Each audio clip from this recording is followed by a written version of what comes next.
चलेंगे देखेंगे तो सिख धर्म, और सिख धर्म हम लोग पढ़ लिए थे, पढ़ रहे थे। कहा जाता है सिख धर्म में कि सिख धर्म का शुरुआत जो हुआ था 15वीं सदी में हुआ था। कैवीं सदी में? 15वीं सदी ईस्वी में। 15वीं सदी ईस्वी में एक धर्म का शुरुआत हुई थी, जिसका नाम था कौन धर्म? सिख धर्म। सिख धर्म में कुल मिलाकर 10 गुरु हुए थे, और 10 गुरु इस प्रकार थे। पहला का नाम क्या था? गुरु नानक, सबको याद भी होगा, गुरु नानक। दूसरा का नाम गुरु अंगद। तीसरा का नाम अमरदास।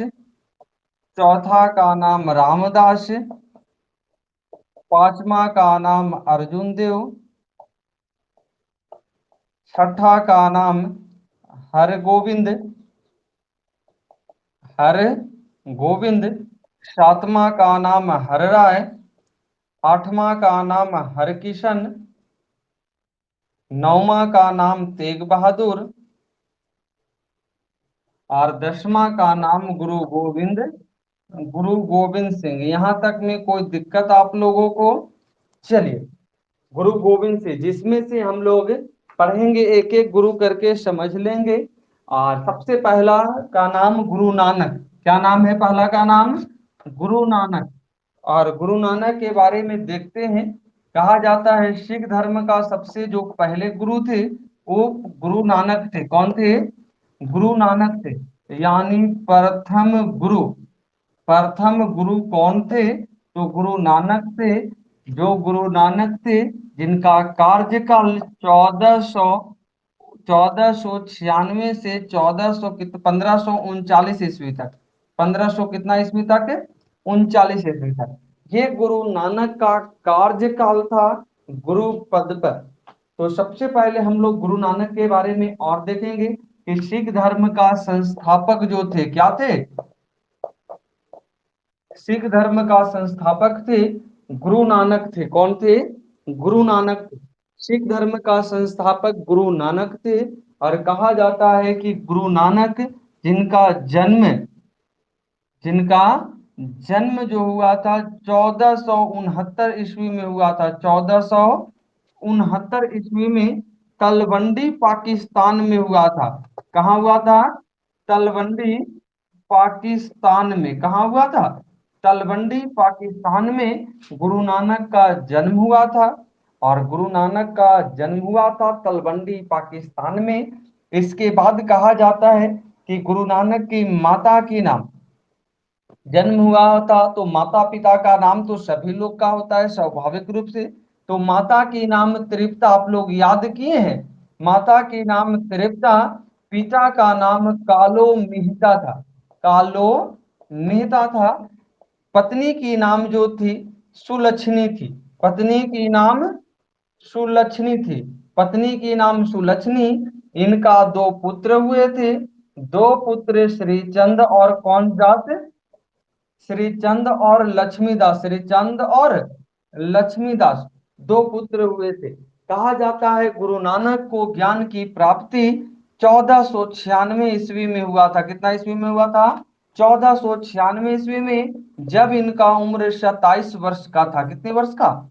27 वर्ष का था। इनको क्या होता है? तो ज्ञान की प्राप्ति होती है। और वो ज्ञान की प्राप्ति आध्यात्मिक ज्ञान की प्राप्ति होता है। कौन ज्ञान की प्राप्ति होता है? आध्यात्मिक ज्ञान की प्राप्ति होता है। कौन पूर्णिमा के दिन? तो कार्तिक पूर्णिमा के दिन। कौन पूर्णिमा के दिन? कार्तिक पूर्णिमा का दिन। यानी कि कार्तिक पूर्णिमा के दिन किनको? तो सिख धर्म के प्रथम गुरु जिनका नाम था गुरु नानक, इनको ज्ञान की प्राप्ति होती है 27 वर्ष की अवस्था में। इन्होंने पहले गुरु बनते हैं, सिख धर्म को स्थापना करते हैं। और कहा जाता है कि सिख धर्म में एक सेवा का शुरुआत करते हैं, और वो सेवा होता है लंगर और पंगत। लंगर और पंगत, जिसको लंगर और संगत भी बोल सकते हैं। संगत यानी लंगर और संगत का अर्थ होता है कि मुफ्त में रहना, मुफ्त में खाना और मुफ्त में रहना। जो लंगर वगैरह लगता है, खाना वगैरह बांटा जाता है, ये सिखों में सबसे पहले शुरू करने वाले गुरु कौन थे? गुरु नानक थे। गुरु नानक का लास्ट में क्वेश्चन बनता है कि गुरु नानक का मृत्यु हो गया था। और ये मृत्यु हुआ था कितने वर्ष की अवस्था में? तो 70 वर्ष की अवस्था में। कुछ नहीं करना है, 1469 में 70 वर्ष जोड़ देंगे, आ जाएगा 1539। 1539 ईस्वी करतारपुर में इनका क्या होता है? मृत्यु हो जाता है।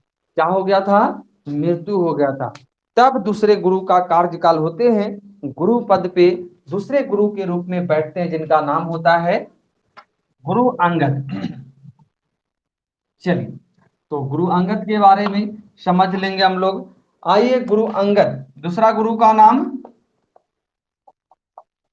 गुरु अंगद। आइए, कहता है सिखों का दूसरा गुरु। सिखों का कहमा गुरु, दूसरे गुरु। दूसरे गुरु कौन होते हैं? तो गुरु अंगद होते हैं। कौन हुए थे? गुरु अंगद। कहा जाता है गुरु अंगद, जो कि इनका प्रारंभिक नाम था लहना। क्या नाम था? लहना। गुरु अंगद का प्रारंभिक नाम, कैसा नाम? प्रारंभिक नाम। प्रारंभिक नाम क्या था? लहना था। क्या था? प्रारंभिक नाम लहना था। आगे कहा जाता है कि सिखों का सबसे पवित्र लिपि, सिखों का सबसे पवित्र लिपि, सिखों का सबसे पवित्र लिपि जो था वो गुरुमुखी लिपि था। कौन लिपि था? गुरुमुखी लिपि। और इस लिपि को शुरू करने वाला सबसे पहले गुरु कौन थे? तो गुरु अंगद थे। जैसे हिंदुओं में होता है कौन लिपि? देवनागरी लिपि, है ना। इंग्लिश में होता है रोमन, जैसे है ना, उसी प्रकार इसमें होता है। सिखों का सबसे पवित्र लिपि कहा जाता है क्या? यानी इंग्लिश में हम लोग रोमन बोलते हैं उसको, लिपि को, है ना। चलिए, देवनागरी। तो आते हैं, कहा जाता है कि हिंदुओं का लिपि देवनागरी, उसी प्रकार से सिखों का जो लिपि होती है गुरुमुखी लिपि। और इसकी शुरुआत करने वाले कौन थे? गुरु अंगद थे। कौन थे? गुरु अंगद थे। आगे कहा जाता है कि सिखों में लंगर और संगत, लंगर और संगत, लंगर और संगत, जो फ्री में खाना और फ्री में रहना सेवा होते हैं, इसको स्थायी रूप से शुरुआत करने वाले गुरु का नाम क्या था? तो गुरु अंगद था। क्या था? गुरु अंगद था। उसके बाद लास्ट में गुरु अंगद का कार्यकाल 1539 ईस्वी से 1552 ईस्वी, कितना ईस्वी तक? 1539 से 1552 ईस्वी तक इनका गुरु पद पे कार्यकाल रहा था। किन गुरु का? गुरु अंगद का। किनका रहा था? गुरु अंगद का कार्यकाल कब से कब तक रहा था? तो ये रहा था 1539 से 1552। तो फिर से एक बार देख लेंगे, दूसरा गुरु से कई क्वेश्चन पूछा है। सिख धर्म का दूसरा गुरु कौन थे? अंगद थे। गुरु अंगद का प्रारंभिक नाम लहना था। कहता है लंगर और पंगड़, लंगर और संगत सेवा को स्थायी रूप से शुरुआत करने वाले कौन थे? गुरु अंगद थे। सबसे पहले शुरुआत करने वाले नानक थे, लेकिन अस्थायी रूप से शुरुआत, अस्थायी का मतलब समझ रहे हैं आप लोग? अस्थायी का मतलब समझ रहे हैं? अस्थाई का मतलब ये होता है कि गुरु नानक ने किए थे शुरुआत, लेकिन वो ये नहीं कहे थे कि कब तक चलेगा। उन्होंने बस अपने कार्यकाल में चला तो चला, और नहीं तो फिर समाप्त होने के गया। लेकिन इन्होंने अस्थायी रूप से शुरुआत किया, तो इसका मतलब होती है कि जब तक अब सिख धर्म चलेगा इस धरती पर, जब तक सिख धर्म के लोग मानेंगे, तब तक ये सेवा भी चलेगी, है ना, जारी रहेगा, और अभी भी चलता है। तो ये करने वाले गुरु अंगद थे। कौन थे? गुरु अंगद थे। चलिए, उसके बाद हम लोग पढ़ते हैं कैमा गुरु, तो तीसरा गुरु। और और तीसरा गुरु का नाम होता है अमरदास। अमरदास। चलिए, अमरदास से क्वेश्चन जो भी हम लोग पढ़े थे पढ़ लेंगे। सिख धर्म का सबसे पहला क्वेश्चन, तो सिख धर्म का तीसरा गुरु कौन थे? अमरदास थे। कौन थे? अमरदास, जिनका कार्यकाल 1552 से 1574 तक, कितना ईस्वी तक? 1552 से 1574 तक। चलिए, कहा जाता है कि अमरदास जो सिखों का तीसरे गुरु होते हैं, इन्होंने हिंदुओं से विवाह रीति रिवाज को अलग कर लवन पद्धति को चलाया था। कौन पद्धति को चलाए थे? लवन पद्धति का। लवन पद्धति होती क्या है? तो हिंदुओं से अलग विवाह रीति रिवाज को लवन, हिंदुओं से, किन से, हिंदुओं से अलग विवाह रीति रिवाज को, अलग विवाह रीति रिवाज को कौन पद्धति कही गई थी? लवन पद्धति कही गई थी। कहा जाता है लवन पद्धति को शुरू करने वाले कौन गुरु थे? अमरदास थे। कौन गुरु थे? अमरदास थे। आगे क्वेश्चन इनसे आता है, कहा जाता है सिखों में 22 गद्दियों का निर्माण करने वाले, कितने गद्दियों का निर्माण करने वाले? 22 गद्दियों का निर्माण करने वाले सिख धर्म में कौन गुरु हुए थे? तो अमरदास हुए थे। और 22 गद्दियों पर एक एक महंत को बैठाए थे, यानी कहेगा 22 गद्दियों का निर्माण कर एक एक महंत को कौन बैठाए थे? तो कौन बैठाए थे? अमरदास बैठाए। कौन बैठाए थे? अमरदास। अमरदास है ना। आगे क्वेश्चन, गुरु अमरदास की पुत्री की नाम थी बीबी भानी, बीबी भानी। और कहा जाता है बीबी भानी को ही मुगल वंश के शासक, जिनको नाम था अकबर। मुगल वंश के शासक कौन? मुगल वंश के शासक कौन? अकबर। चलिए, और ये सब लिखवा चुके हैं, जिनको शासन काल को हिंदी का स्वर्ण काल कहा जाता था। हिंदी का स्वर्ण काल, हिंदी का स्वर्ण काल कहा जाता था। नौ रत्नों का दरबार कहा जाता था, जिन्होंने बीबी भानी को 500 बीघा जमीन दान में दी। कितना बीघा जमीन दान में? 500 बीघा जमीन दान में दिए थे। कौन गुरु? अमरदास दिए थे। कौन गुरु दिए थे? अमरदास। चलिए, क्या? हाँ जी, अकबर। अकबर दिए थे, अकबर। अमरदास की पुत्री बीबी भानी को दिए थे। चलिए, इसके बाद कैमे गुरु पढ़ेंगे हम लोग? चौथे गुरु। चौथे गुरु जिनका नाम था रामदास। क्या नाम था? रामदास। और आइए चौथे गुरु के बारे में जो क्वेश्चन आता है देखते हैं हम लोग। सिख धर्म का चौथे गुरु कैमे गुरु? सिख धर्म का चौथे गुरु कहलाते हैं रामदास। और रामदास का कार्यकाल इस प्रकार होता है, 1574 ईस्वी से 1581 ईस्वी तक। कितना ईस्वी तक? 1574 से 1581 ईस्वी तक। कहा जाता है कि रामदास का विवाह हुआ था बीबी भानी के साथ, यानी तीसरे गुरु की पुत्री, अमरदास की पुत्री बीबी भानी का विवाह हुआ था रामदास के साथ। और बीबी भानी को जो 500 बीघा जमीन दान में मिला था, इस जमीन पर रामदास ने कौन शहर को बसाए थे? अमृतसर शहर को। कौन शहर को? अमृतसर शहर को बसाने वाले, अमृतसर शहर को स्थापित करने वाले कौन गुरु हुए थे? तो रामदास हुए थे। कौन हुए थे? रामदास हुए थे। अमृतसर शहर में अमृतसर नामक जलाशय का निर्माण, अमृतसर नामक किसका निर्माण? जलाशय का निर्माण कौन किए थे? तो गुरु रामदास किए थे। कौन किए थे? गुरु रामदास किए थे। कौन जलाशय का निर्माण? तो अमृतसर नामक जलाशय का निर्माण कौन किए थे? रामदास किए थे। कौन किए थे? रामदास। तो यहां तक ये लिखवा दिए थे आप लोग का ना। चलिए, उसके बाद हम लोग पांचवें गुरु को पढ़ेंगे। कैमे गुरु को? पांचवें गुरु। चलिए, और पांचवें गुरु का नाम होता है अर्जुन देव।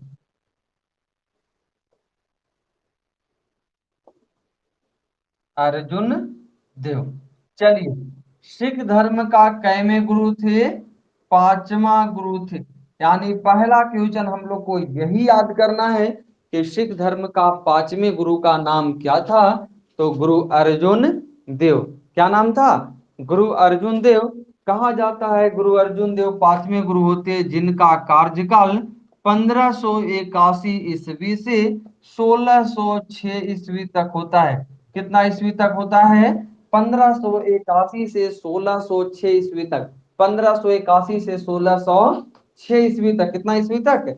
1606 ईस्वी तक। चलिए, यहां से कहानी क्या बनती है कि कहा जाता है कि गुरु अर्जुन देव जो सिख संप्रदाय का सबसे विद्वान गुरु हुए थे, जिनके माता हुई थी बीबी भानी। माता कौन हुई थी? बीबी भानी। और पिता हुए थे कौन? रामदास। चलिए, बीबी भानी एक ऐसे व्यक्ति जिनका तीन रिलेशन, पिता, पति और पुत्र, तीनों गुरु के पद पर बैठे हैं। जैसे देखिए, बीबी भानी के पिता तीसरे गुरु, बीबी भानी के पति रामदास से चौथे गुरु, और बीबी भानी के पुत्र अर्जुन देव कैमे गुरु। इतना सौभाग्य की बात, बीबी भानी का तीन गुरु से रिलेटेड, एक पिता थे, एक पति थे, और एक पुत्र अर्जुन देव। तो अर्जुन देव की माता की नाम बीबी भानी और पिता का नाम रामदास। चलिए, गुरु अर्जुन देव ने सिखों के सबसे पवित्र ग्रंथ, जिसको कहा जाता है आदि ग्रंथ, आदि ग्रंथ, जिसको हम लोग एक और नाम देते हैं गुरु ग्रंथ साहिबा, गुरु ग्रंथ साहिबा। चलिए, कहा जाता है सिखों का सबसे पवित्र ग्रंथ, सिखों का जैसे हिंदुओं का होता है, मुस्लिमों का होता है कुरान, उसी प्रकार सिखों का सबसे पवित्र ग्रंथ कौन ग्रंथ होता है?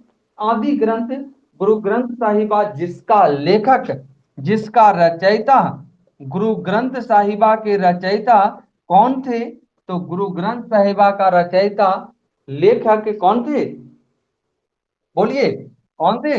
रचयिता कौन थे? लेखक कौन थे? तो अर्जुन देव थे। कहा जाता है कि गुरु अर्जुन देव ही सिखों का सबसे पवित्र ग्रंथ लिखे थे। और कौन से लिपि पर लिखे थे? तो गुरु मुखी लिपि।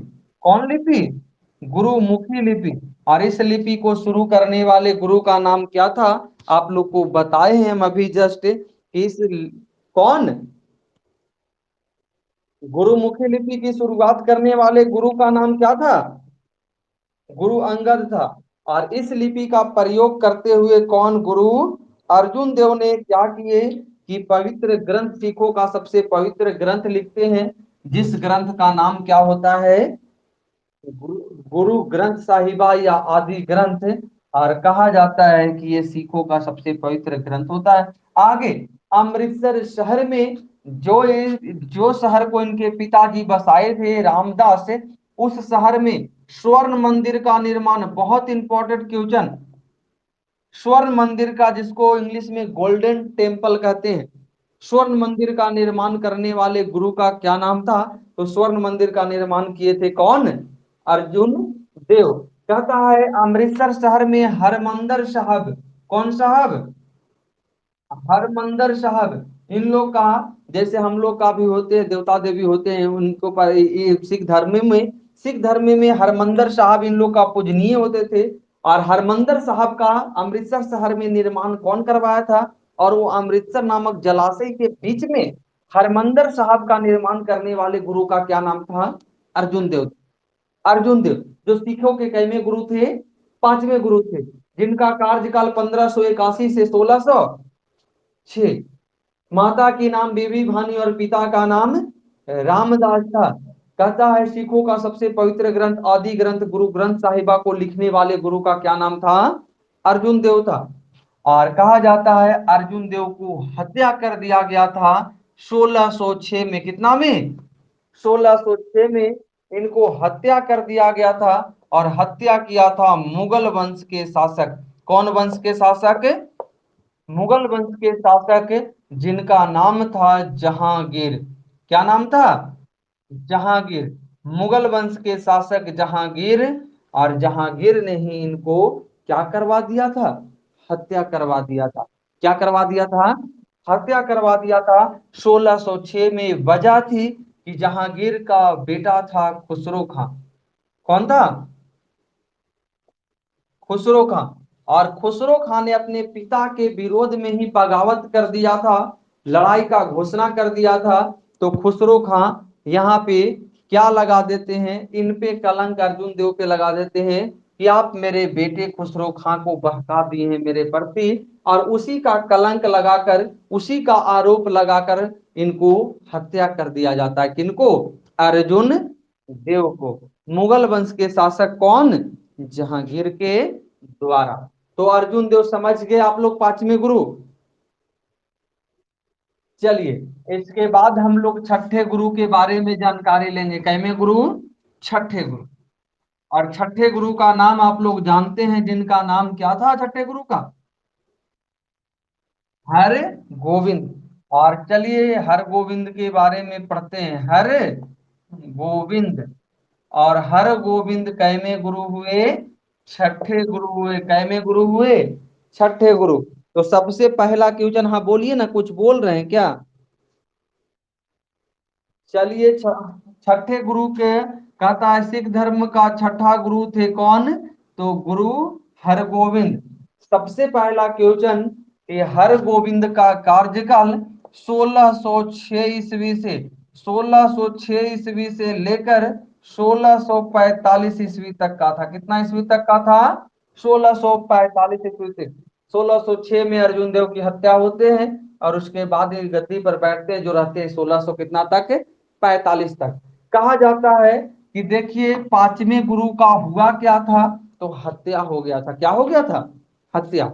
अब ये गद्दी पर बैठते हैं तो इतना डरे सहमे रहते हैं कि जितना तरह की सुरक्षा होती है सिखों में, सब कौन करते हैं व्यवस्था? कौन? हरगोविंद। तो सुरक्षा की जो भी बात आएगी हरगोविंद से आएगी। तो देखते हैं हरगोविंद का कहानी। कहता है गुरु हरगोविंद ने बादशाह की उपाधि धारण किया था। किस चीज का उपाधि? ये एग्जाम में पूछा हुआ है, बादशाह की उपाधि सिख धर्म में कौन गुरु प्राप्त किए थे? तो हर गोविंद किए थे। हर गोविंद जब गद्दी पर बैठते थे तो दो तलवार बांधकर कमर में बैठते थे।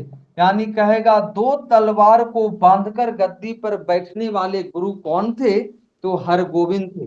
दो दो तलवार को एक साथ बांध कर बैठने वाले गुरु कौन थे? तो हर गोविंद थे। कौन थे? हर गोविंद थे। तो कहा जाता है अकाल तख्त का निर्माण। कौन तख्त का निर्माण? अकाल तख्त का निर्माण। यानी अकाल तख्त का यही होता है तलवार। तलवार रखने का शुरुआत, अकाल तख्त का निर्माण करने वाले गुरु का नाम क्या था? तो हरगोविंद थे। कौन थे? हरगोविंद थे। तो दोनों तरफ तलवार बांधकर बैठने वाले गुरु हरगोविंद, अकाल तख्त का निर्माण हरगोविंद, ईश्वर सिंहासन का निर्माण। कौन सिंहासन का निर्माण? ईश्वर सिंहासन का निर्माण। ईश्वर सिंहासन का निर्माण करने वाले कौन गुरु थे? तो हरगोविंद थे। ईश्वर सिंहासन यानी भगवान का सिंहासन बनाए थे। भगवान के नाम से एक सिंहासन बनाकर रखे थे और ये ईश्वर सिंहासन का स्थापना करने वाले गुरु कौन थे? तो हरगोविंद थे। कहा जाता है कि सिख धर्म में, सिख संप्रदाय में सैनिक बहाल करने की परंपरा की शुरुआत। क्या बहाल करने की? सैनिक बहाल, यानी सुरक्षा के लिए उन्होंने सैनिक बहाल करना शुरू कर दिया। सेना बहाल करना शुरू कर दिया। सैनिक बहाल करने की सुरक्षा की शुरुआत कौन किए थे सिखों में? तो हरगोविंद किए थे। कौन किए थे? हरगोविंद किए थे। पूरे अमृतसर शहर को, जिसे सिखों का मक्का कहा जाता था, अमृतसर शहर को किले बंदी करवा दिए थे। क्या करवा दिए थे? किले बंदी। किले बंदी का मतलब होता है कि चारों तरफ पहरेदार लगा दिए थे। बिना पूछताछ के, बिना किसी जानकारी के कोई बाहरी व्यक्ति अमृतसर शहर में प्रवेश नहीं कर पाए। ये करवाए थे कौन? हरगोविंद। तो हरगोविंद देखिए सुरक्षा से बात, सैनिक बहाल करने की परंपरा, चारों तरफ सुरक्षा, यानी अमृतसर शहर को सुरक्षा प्रदान करने का शुरुआत कौन किए? तो हरगोविंद किए। जितने तरह से अमृतसर शहर में सुरक्षा की बात आएगी, सारा बात कौन किए थे? हरगोविंद किए थे। कौन किए थे? तो देखिए हरगोविंद का कार्यकाल 1606 से 1645। बादशाह की उपाधि धारण करने वाले कौन थे? हरगोविंद। दोनों तरफ तलवार लेकर बैठने वाले गुरु कौन थे? हरगोविंद। अकाल तख्त का निर्माण करने वाले गुरु कौन थे? हरगोविंद। ईश्वर सिंहासन को स्थापना करने वाले गुरु कौन थे? हरगोविंद। सैनिक बहाल करने की परंपरा की शुरुआत कौन किए थे? हरगोविंद। और अमृतसर शहर को किले बंदी करवाने का काम कौन किए थे? हरगोविंद किए थे। कौन किए थे? हर गोविंद। इसके बाद हम लोग हर गोविंद को पढ़ लिए। तो हर राय जो नॉर्मल से एक क्वेश्चन पूछता है, लेकिन कार्यकाल हम लोग जान लेंगे। जिनका नाम था सातवां गुरु। और सातवें गुरु में कौन बैठे थे गद्दी पर, बताएंगे आप लोग? बोलिए, कौन बैठे थे? सब लोग को याद है ना? चलिए, सातवां गुरु गद्दी पर बैठने वाले थे हर राय। कौन थे? हर राय। और कहा जाता है सिखों के कैमे गुरु थे हर राय? सातवें गुरु थे। कैमे गुरु थे? बोलिए, कैमे गुरु थे? सातवें गुरु। और आते हैं, कहा जाता है सातवें गुरु, कहता है सिख धर्म का सातवां गुरु। कैमा गुरु? सातवां गुरु थे हर राय। चलिए, हर राय जिनका कार्यकाल 1600 कितना से 45 ईस्वी से, कितना ईस्वी से? 1645 ईस्वी से 1661 ईस्वी तक इनका कार्यकाल रहा था। 1645 से 1600 कितना ईस्वी तक? 61 ईस्वी तक कार्यकाल रहा था। बस मात्र एक क्वेश्चन कि मुगल वंश के शासक, कौन वंश के शासक? मुगल वंश के शासक दारा शिको। दारा शिको, मुगल वंश के शासक दारा शिको हर राय से मिलने आए थे और मिलकर दिल्ली में आशीर्वाद लिया था। क्या लिए थे? आशीर्वाद। यानी दारा शिको भी मुगल वंश का एक ऐसे शासक थे, शासक तो बहुत कम दिन तक रहे थे, शासक न के बराबर रहे थे, लेकिन ये इतने बड़े ज्ञानी थे जिनको वेद, रामायण, सारी चीज की जानकारी मुस्लिम होते हुए भी था। किनको? दारा शिकोह को। और ज्ञानी होने के कारण ही सिख धर्म के गुरु से क्या प्राप्त किए थे? आशीर्वाद प्राप्त किए थे। क्या प्राप्त किए थे? आशीर्वाद प्राप्त किए थे। तो इनका बस कार्यकाल, और ये याद रखेंगे सातवां। उसके बाद कैमा गुरु? आठवां गुरु। कैमा गुरु? आठवां। और आठवां गुरु का नाम होता है हर किशन। हर किशन। चलिए, सिख धर्म का कैमा गुरु? आठवें गुरु हर किशन होते हैं। और हर किशन के बारे में देखते हैं। कहा जाता है सिख धर्म का कैमा गुरु थे? आठवां गुरु थे हर किशन। और आठवां गुरु का कार्यकाल जो होता है 1661 ईस्वी से 1664 ईस्वी तक। कितना ईस्वी तक? 1661 ईस्वी से 1664 ईस्वी तक। मात्र कै वर्ष का? 4 वर्ष। चलिए, तो क्वेश्चन ज्यादा इनसे भी नहीं पूछता है। कहा जाता है कि गुरु पद पर सबसे कम दिन तक रहने वाले गुरु, कौन पद पर? गुरु पद पर सबसे कम दिन तक रहने वाले व्यक्ति, सबसे कम दिन तक बैठने वाले व्यक्ति कौन थे? तो हरकिशन थे, जो मात्र कितने दिन तक? 4 वर्षों तक। तो क्वेश्चन एक यहां से हम लोग को निकल के आ रहा है कि 4 वर्ष से कम गुरु पद पर कोई बैठे नहीं थे। चलिए, तो कहा जाता है कि हरकिशन का मृत्यु किसके कारण, ये बहुत इंपॉर्टेंट क्वेश्चन पूछता है, किसके कारण हो गया था? तो बीमारी के कारण हो गया था। किसके कारण हो गया था? बीमारी के कारण हो गया था। यानी कि, और बीमारी में अगर पूछता है तो चेचक के कारण, डायरेक्ट क्वेश्चन ये आया हुआ है कि चेचक के कारण किस गुरु के मृत्यु हुआ था? तो हरकिशन का मृत्यु हुआ था। किसका मृत्यु हुआ था? हरकिशन का मृत्यु हुआ था। और चेचक को ही हम लोग स्मॉल पॉक्स बोलते हैं। कौन पॉक्स बोलते हैं? स्मॉल पॉक्स बोलते हैं, जिसको हिंदी में छोटी माता भी बोलते हैं। चिकन पॉक्स छोटी माता बोलते हैं, स्मॉल पॉक्स है ना, तो छोटी माता या स्मॉल पॉक्स चिकन पॉक्स बोलते हैं। तो ये चेचक के कारण इनका मृत्यु हो जाती है। और कहा जाता है कि बीमारी के कारण मृत्यु को प्राप्त करने वाले एकमात्र गुरु हरकिशन थे, जो सबसे कम दिनों तक कौन पद पर रहे थे? कौन पद पर? गुरु पद पर। और इसके बाद नौवा गुरु, एक गुरु का नाम होता है, जिसका नाम होते हैं तेग बहादुर। क्या नाम होता है? तेग बहादुर। और तेग बहादुर के बारे में भी हम लोग पढ़ लेंगे, क्योंकि ज्यादा कुछ नहीं है। और उसके बाद हम लोग को बच जाएगा कौन गुरु? एक 10वां, जिनको लंबा कहानी चलता है। तो तेग बहादुर, कौन बहादुर? तेग बहादुर। और तेग बहादुर से क्वेश्चन कहा जाता है कि सिख धर्म के नौवें गुरु कौन थे? सिख धर्म के नौवां गुरु तेग बहादुर थे, जिनका कार्यकाल था 1664 ईस्वी से 1675 ईस्वी तक। 1600 कितना ईस्वी तक? 75 ईस्वी तक।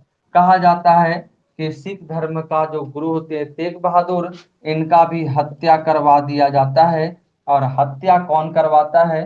तो मुगल वंश के शासक औरंगजेब करवाता है। औरंगजेब, जिनको इतिहास में जिंदा पीर कहा जाता था। जिंदा पीर यानी जिंदा पीर का मतलब होता है जिंदा देवता।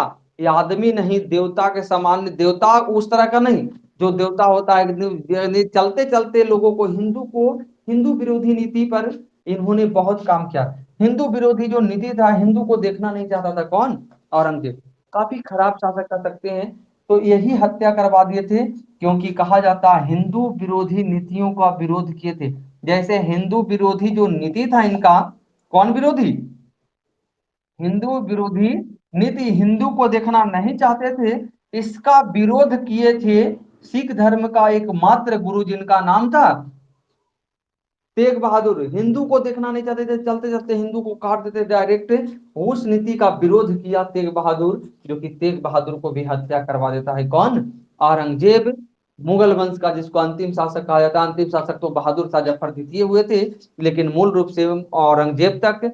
और औरंगजेब ने हत्या करवा देता है। उसके बाद गुरु पद पर बैठते हैं सिख धर्म का 10वें और अंतिम गुरु, जिनका नाम था गुरु गोविंद सिंह। और चलिए, गुरु गोविंद सिंह हम लोग कल, लेकिन लिखने के बाद इतना पढ़ेंगे। तो ठीक है, आज तक इतना ही, समझ में तो सब लोग को आ गया होगा। कल स्टार्ट करेंगे और लिखवाना शुरू करेंगे, और लिखवाने के बाद 10वां गुरु को पढ़ेंगे और समाप्त करेंगे सिख धर्म। ठीक है? ठीक है, ठीक है। लेट नहीं होगा। ओके।